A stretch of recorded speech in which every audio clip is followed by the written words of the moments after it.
Welcome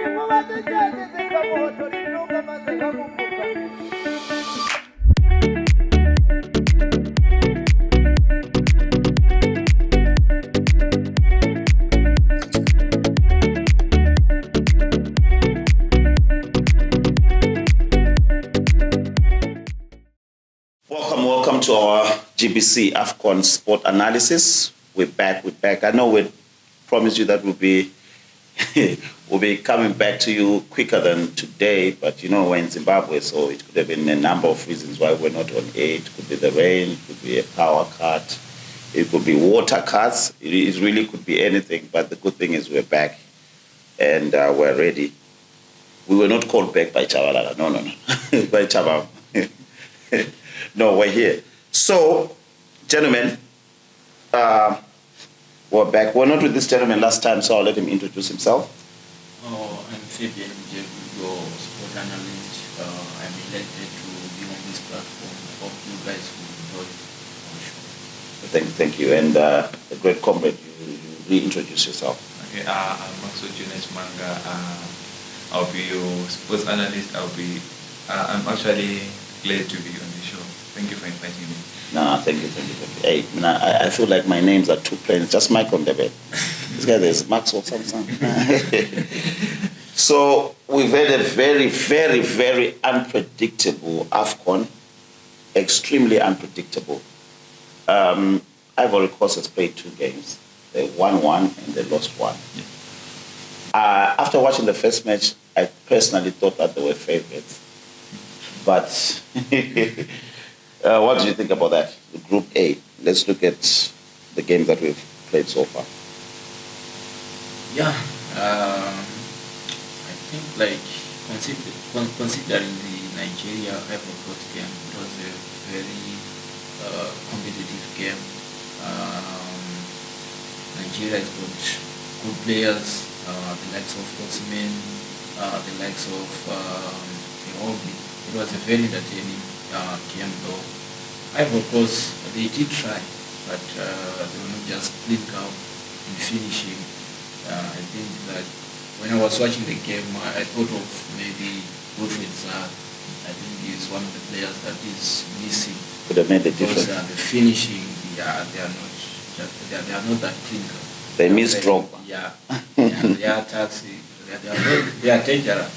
They can attack, they can create, but they don't have someone who can just finish and score for them. So I think that's their problem, because they dominated the game. They did. The favorites to win, but unfortunately they lost to Nigeria. So who do you think is taking? Who do you think is going to qualify for the group? I think it's Equatorial Guinea, Nigeria. They will take the group. Then Ivory Coast, they will take third place they will take third place. But my mind is on Nigeria and Equatorial Guinea. Wait, so you're saying Equatorial Guinea is going to beat Ivory Coast? Yeah, it should. The team can play. Those guys can play. They can play. Yeah. Equatorial Guinea, they are through to the next round. No one is through. I mean, there are only two teams which are through. It's Cape Verde and Senegal. Yes. Yeah, because they've won 2 matches. Yeah, because the group one, if Senegal has 3 points, if they win their last game, that was 6 points. Yeah. And then Nigeria already is that 3. So if they win their last game, but it's interesting for you to think that no, I remember you from last time. But no, let me speak about myself from last time. I don't know why I was convinced that Iwobi wasn't there. The list of teams that I had, Iwobi wasn't there, but I was surprised to see him there. Yeah, he was actually selected. Okay, anyway, so that's my mistake. I take that. I take that with pride. But you had said Ivory Coast won't qualify from the get-go. And you are maintaining. Yeah, I'm maintaining. Because I saw from their squad that, no, this squad isn't like, that doesn't have like the strength to qualify for the next stage. Okay, I'll hold you to that. You see, I remember what you said last time. I'll hold you to that. And then Group B, I think of all Afcons I've ever watched, this one is the most surprises. Yeah. This one is the most surprises because Mozambique almost beat Egypt. Yeah. If it wasn't for that penalty, Egypt was beaten. which I think. Do you guys think that was a penalty or not? The one for Egypt in the first game against Mozambique.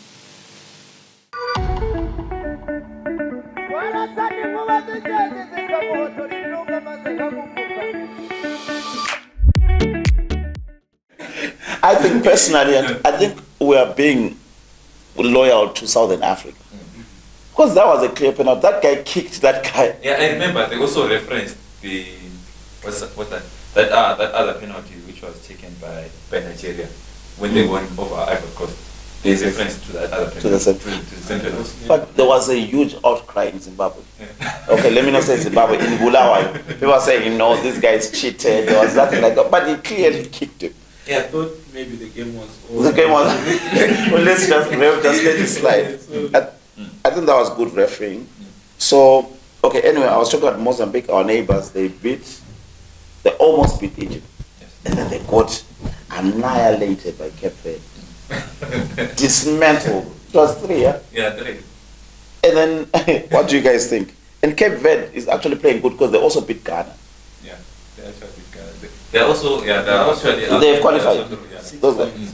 So, who do you guys think is going to qualify? Is it Egypt? Let me start with you. Is it Egypt or Ghana? Mozambique is out of it. No, it's not out, actually. They have a chance, they have a mathematical chance. But who do you think will qualify? Between Egypt, Mozambique, Ghana. Because Cape Verde is playing against Egypt. Mozambique is playing against Ghana. I think Egypt will make it. Because, like, I wasn't convinced with Ghana's play, making those conceding 2 silly goals from the defenders, just passing the ball back, and the opponents were there to score goals. So I think maybe Egypt will make it. I'm not so sure if Salah will be available. Salah will definitely not be available. He's injured.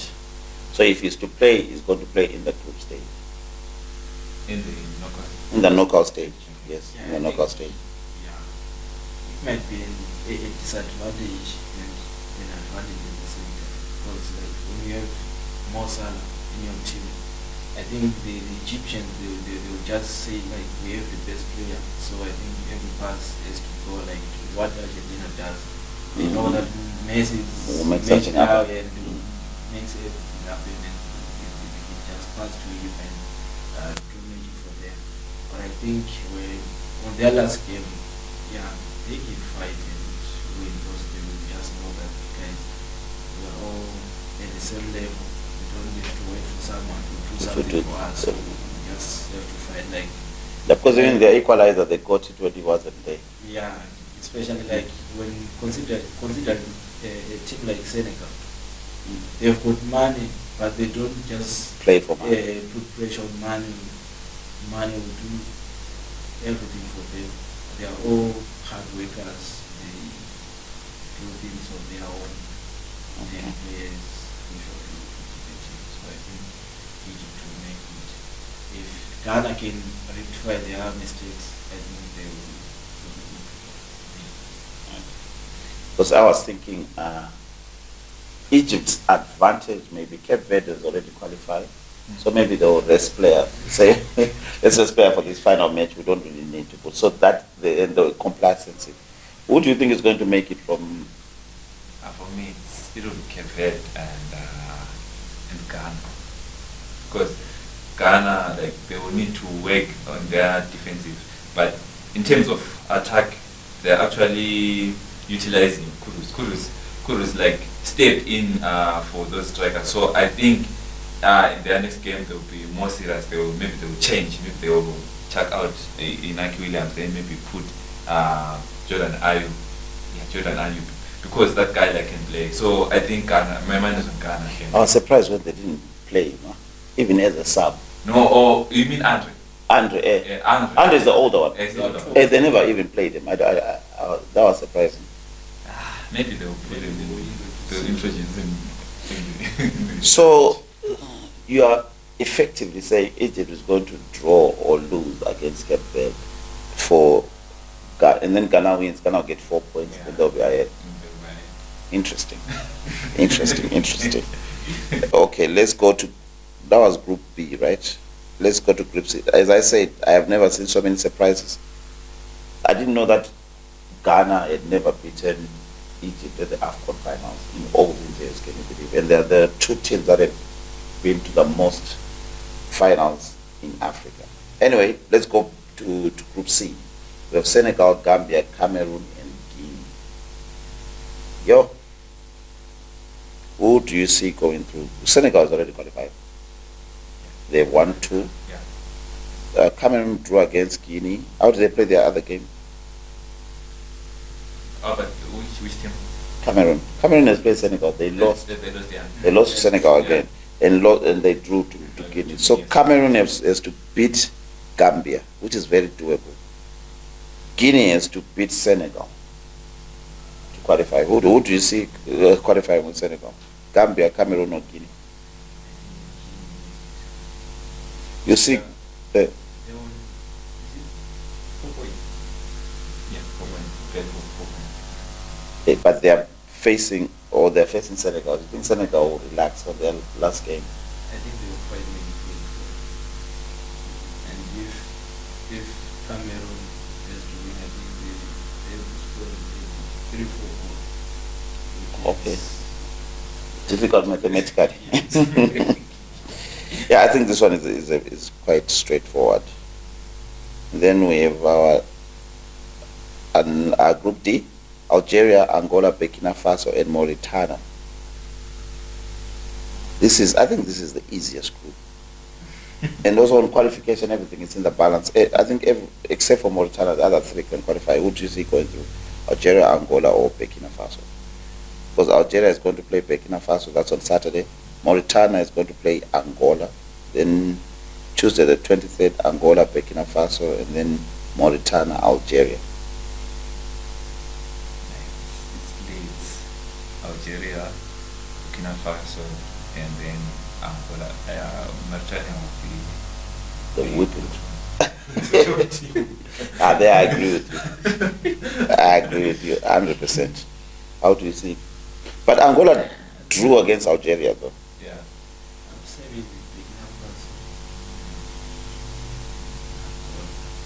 Burkina Faso and Angola. Nah. I feel like Algeria.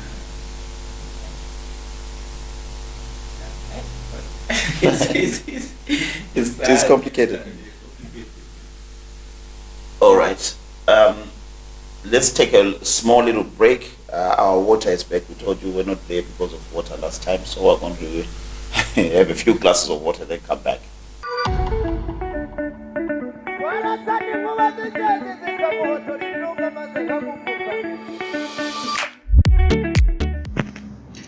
Three, two, take. Yes. We're back. GBC Sport Afcon analysis. There's Filama bucket up, and BCC decided to give us water, so I can guarantee you that you are going to be getting your programs consistently, at least for 3 or 4 days, because we're done filling. So we're back to closer to home. I don't like this group because one, it is 2 of our neighbors. It's just 2 of our neighbors, Namibia and South Africa. Someone was saying Namibia is not our neighbor until I showed them the map, which is somewhere. So guys, Mali were thrashed, vandalized, assaulted, destroyed, and demolished South Africa 2-0. What's your take? I thought, personally, I'm disappointed because I thought South Africa would do way better. What's your take on that? Yeah, I think they made a very big mistake. They wanted to play tic-tac, that Baga style, but unfortunately, it could not give them, the results they wanted. I do think that their passes were not that productive. They were just passing 1-2, 1-2 for the sake of playing. When you do 1-2, 1-2, you have to push the ball forward. You have to to attack, to be a threat to your opponents. But they were not that kind of guys who were hungry to get goals. So I think that's the mistake they made. They made. And for Pestao to miss a penalty, I think it really affected their motivation to win the game. The Malians, they were playing their style. They never changed it, even from the first minute up to the 90. But South Africans, they tried to shift to their play in the second half, but it was too late because they had already conceded 2 goals. So I think that's my take on this. Nice. What's your take? South Africa, I can say, was a toothless dog because we could see, in terms of squad, they had like the best squad, but they couldn't bite. They were just backing, but they couldn't bite. Now, I think their problem was very simple. You know, I used this example before, where Barcelona won the World Cup for Spain. If you see the way they played, even when Puyol scored a head, I think it was a quarterfinal, I said, no, we practiced that at Barcelona. Training ground. You know, they were playing how Barcelona played. Everyone was coming there, was just adjusting to the way Barcelona plays. Same thing with Germany. They just adjusted to how Bayern played. It has always been happening. I don't know why they just didn't adjust to how Sundowns plays. They should have just taken the blueprint. The coach shouldn't be stubborn. Just play how Sundowns plays. That carpet sock. and sort of counter-attack. They don't take dilly-dally too much in the middle. The wing play, that's why the Kama Billiards and the Pesitals and the kick and dollies, everyone who's been there. They were famous because that's front three, they were using them. But here, I don't know what happened. Anyway, we have good news in Southern Africa because most Southern African teams are disappointing. But Namibia, the one I least expected to do well, beat the Tunisians 1-0. From the first episode, I told you that I'm counting Tunisia out because you did. Because I knew that in terms of squad depth, Namibia, in terms of attacking, it had good people because it had Dion Otto and that guy Peter Shaluli. Because they were actually attacking, they were not giving Tunisia room to breathe. I was impressed by Shaluli because even after the game, he said this, but I noticed it during the play. He said, no, I saw that it wasn't my day to score. So I was now making sure that I feed my fellow strikers. And you could see that this guy has a chance to score, but he was making sure that he was playing for the team. He wasn't trying to be the... Even it was a different situation, especially to Pestel. He had a second chance and he wanted to shoot the ball, and he had maybe 2 players. An option to pass. He could have just passed the ball and that player to score a goal for them, but he couldn't. He couldn't. So what do you guys see happening? Saturday, Tunisia, Mali. Sunday, South Africa, Namibia. That's Kosafa Derby. Maybe we can concentrate on that one. I see Namibia taking it home. They are winning. Then South Africa, they are losing. So you're saying South Africa are only going to play 3 games and then they are coming home? They are coming home, What's your take on it? I think this man is the sexy type when he's talking to women. But our producer is asking you to increase your volume a bit. I think Namibia will win and maybe Mali. I'm seeing Namibia and Mali making it to the next round. So which means on Wednesday when Namibia meets Mali, that will be a dead rubber. Because if Namibia wins the next game and Mali wins the next game, the final game when they meet each other, it will be a dead rubber. No one will be caring about that. Anyway, we move on to Group F. Who did I tell? Was it you when you spoke of Morocco? And I said Morocco will destroy whatever comes there. Because Morocco, do you remember the last episode? We were talking about Morocco, right? Yeah, we were talking about Morocco. Yes. Because we had Morocco winning 3-0 and DRC and Zambia drawing 1-0. Who do you see joining Morocco? Okay, Morocco hasn't qualified yet, so they cannot get ahead of myself. But who do you see qualifying? We have Morocco, Tanzania, DRC, and Zambia. It's Morocco and DRC. Those teams are definitely qualifying. Because you can see from the squad that DRC have, you can see you saw the formation that they use 4-1-4-1. They've been using it like for a long time. So those guys, it's now in their DNA that no, we play this way. That's why you saw on that match Bakambo was more disturbing the two defenders, those Zambian defenders, and that guy Kakuta was also like leaving his role and also assisting there. So Zambia, DRC for me, they are going to the next round. Yeah, I'm counting on Morocco and DRC. I think they will make it to the next round. The Zambians, they are disappointing us. I mean, my money is on Zambia and Morocco because mine is it's not a football estimation; it's calculation estimate. Because I think Morocco will beat DRC. Yeah. So Morocco is going to rest players for their final game against Zambia. Okay. So Zambia will beat Tanzania. And they will draw or beat Morocco because Morocco is resting players for the next game. They won't be that motivated to play. So by virtue of that will play in favor of Zambia. That's what I think. So that is our final group standing. That's our final group. So all in all, you guys, who do you see taking this cup now that we've seen a glimpse of how these teams are playing?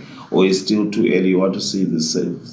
You want the second round of matches to finish? Yeah, it's too early. It's too early. Yeah, for me, I would go for Senegal.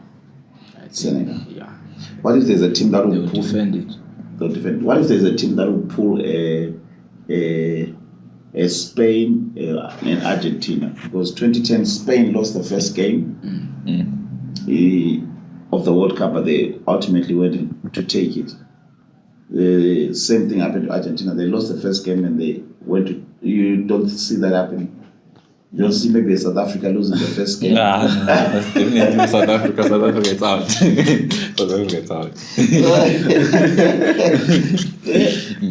I hope one of these teams pull through. I hope Cape Verde goes far. Yeah. Because their population is small. I think Cape Verde population is 1 point something million. Okay. Yeah, they actually. It's the same as Bulawayo. There was that guy, I don't know if you followed, like that guy who was at Manchester United called Pepe. Pepe. He was part of those guys who were recruited by Alex Ferguson, the youth. But he was a good player though. But he actually decided to come and to play for Cape Verde. Nice. So he actually scored in the game yesterday.